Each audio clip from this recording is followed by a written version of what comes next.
On our way now to the airport and 3 a.m. Yes, ang aga namin. And eto, napakaganda ng daan. It's all clear. Syempre, napakaganda ng time to travel. Papunta kami ngayon sa Park to Travel parking for our car na we are on our way to our parking. Ipapark namin sa sasakyan namin while nasa holiday kasi mas mura siya. Ang parking namin ngayon ay Park to Travel near the airport.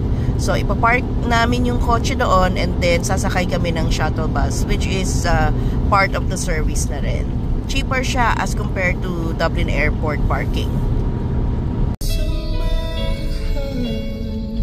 So andito na kami, papasok sa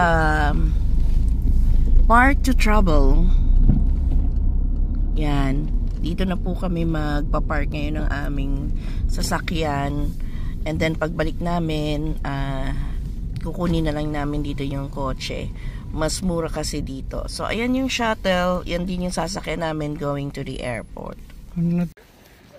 So ayan, ang lawak ng kanilang parking space. 3,000 plus yata ang parking space dito. Pagpasok namin sa entry, wala naman kami pinakita. May mag-guide sa'yo where to park. And then, naghihintay na lang kami ng shuttle.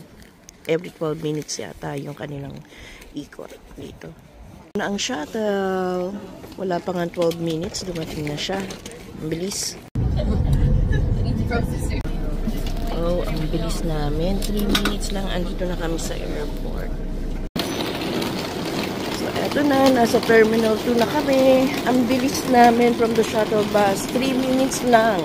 Andito na. Every 12 minutes na nagra-rounds ang shuttle, siguro mas mabilis pa doon kapag walang traffic. Kaya naman, very convenient and efficient.